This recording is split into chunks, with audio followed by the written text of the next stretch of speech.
direct na nilang kinukuha sa mga farmers. Dahil nga siguro fresh tapos manggagaling pa ng Mandaluyong and anything. So, parang yung mga bumibili sa akin is, ay bibili na lang ako sa kanto. Mas mura, ay hindi siya gano'n kamura pero makukuha ko na. So, it's the time. Okay, hindi siya nag-work. Then, nakita ko yung presentation ng Leads Empire. Grabeng blueprint.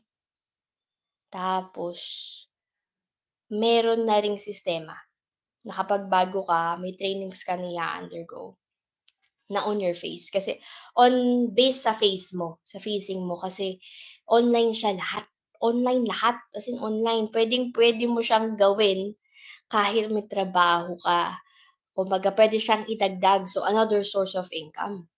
Hindi pa ako nun masyadong malaki mag-isip. Sabi ko, kahit kumita ako dito ng extra na 5K, masaya na ako. Malaking tulong na yung extra na 5K, sabi ko. Then I earned 22,000 in one day. Ay, grabe. Ay, iba to. Ay, iba to. Sabi ko, kumita ako ng 22,000 sa isang araw. Doing it online, Facebook, ganyan. Kinig sa mga masterclasses and mentors, sumunod lang. And then, kung anong ginagawa ng community, sumasabay lang. More on posting at saka syempre pagkausap sa tao through chats ang mga ginagawa ko nun sa business. Yung spare time ko, yung leisure time ko na 2 to 3 hours na nag-i-scroll ako sa Facebook, nanonood ako ng Netflix and mga reels, ganyan. Yun yung ginawa ko. And I earned 22,000 in 1 month. And in one day, 22,000 in one day. Ay, iba to. Kaya nito ibigay yung deserve na buhay ng anak ko. Kaya nito mapondohan yung bahay, sasakyan, travels, dream travels. So, I dig deeper. Uy, paano ko 'to mafu-full-time? Yun na, paano ko 'to mafu-full-time? Okay, then na-present sa akin yung VIP. Then ginawan ko ng paraan, nakakuha ko ng VIP account and now, hindi na ako nagtatrabaho at ginagawa ko na yung online business. And what's more fulfilling is ang dami kong tutulungan tao.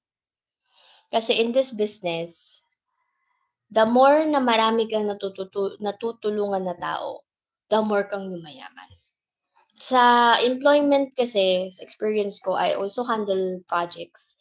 Kahit gaano ko gustong i-rewardan, tulungan yung assistant ko, yung laborer, hindi pwedeng yung sahod ko sasahudin niya. Kasi may civil service eligibility na hindi siya nakatapos ng college, high school lang siya, kahit siya yung pinakamasipag, mas maraming ginagawa kaysa sa akin, yun yung sahod niya. Ang kaya ko lang nun on the power on the position that I have is that i-ensure na meron silang sahod every month. I-ensure yung pondo na meron silang sahod every month. And that yung mga reimbursement nila sa travel and anything na may ginastos nila under the project ay maibalik sa kanila. Pero yung mga reimbursements namin noon 3 months, 6 months bago mo makuha. So, kumbaga parang nag-travel, meron kayong pinuntahan. So, may nature kasi ng travel yung work namin. Kunyari gumastos kami dun ng ₱500 o ₱1,000 kasi kumain ka, namasahe ka. Pinakamabilis na yung 2 buwan bago mo ma-reimburse, 'di ba? So, yung time na kailangan mo yung pera na yun, yung ₱500 or ₱1,000.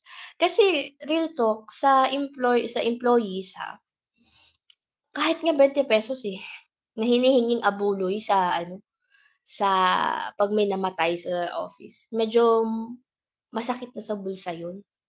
Pero nagbibigay pa din. Napaka-ano talaga ng mga Pilipino 'no, napakabait. So, yun lang naman ang na-experience ko so far, ayan. So, ganito pala siya. Wala palang feed ito, nakikita ko nag-a-up. So, talagang magsasalita lang ako ng magsasalita and then anything. Uy, may filter. May filter naman pala siya. Oh, may filter pala. Dapat kanina pa natin ginamit yung filter. I don't know.